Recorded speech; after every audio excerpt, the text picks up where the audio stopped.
Getting into the keyboard hobby can get quite intimidating, and especially when everybody's flexing like super expensive stuff. So today I'm maybe going to be recommending something a little on the budget side, and these are the Akko POM Brown custom switches from, well, Akko. So these are meant to be tactile brown switches, full POM materials, and they're kind of affordable. 45 pieces for 59 ringgit, which is this box. And at the back, you'll have all those specs that I'll get to later on. This is a very strange switch because I sometimes feel like these are just simply alternative Cherry MX Browns that are just way more smoother and not as scratchy as something like, you know, NK creams.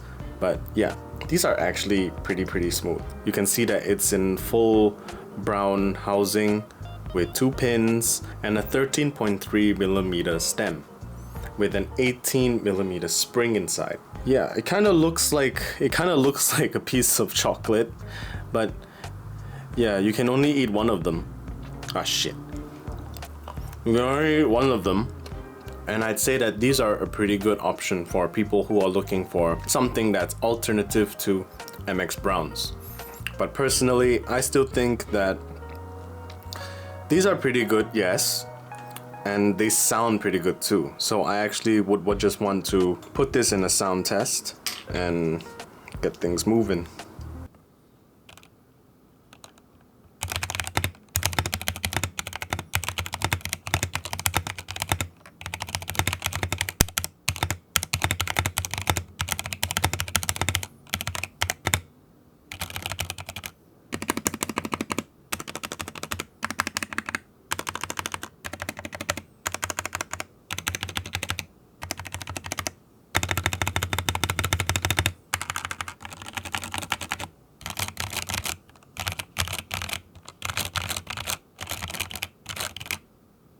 Yeah, so it's pretty good that they have the spec sheets at the back.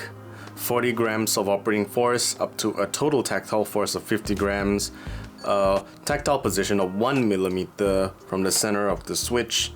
And this is not really what I think is the total travel. It feels more like a 3.5 to 3.6mm, but of course they've already factored in the plus minus in there.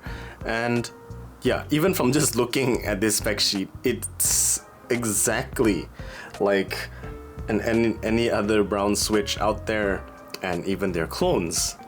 But these don't sound like them. These sound not completely different, but these sound different in a certain level, on a certain level. Remember just now I mentioned that this was a pretty strange switch for me because this is meant to be a tactile switch, but I don't feel any of the tactile bumps.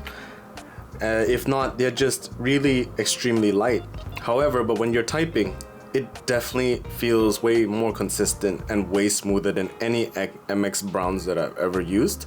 And it's got a 3.5 to 3.6mm travel, along with a very loud and clacky sound profile. So yeah, it's a decent option for people who want some tactility, but again, not as tactile as you'd like.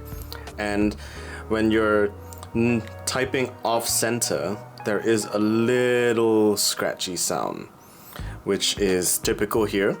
You may lube it, but the lubing will probably just help with getting rid of spring ping more than anything else, and I definitely feel that it will sound a lot nicer on an aluminum keyboard. This is my very plastic C64.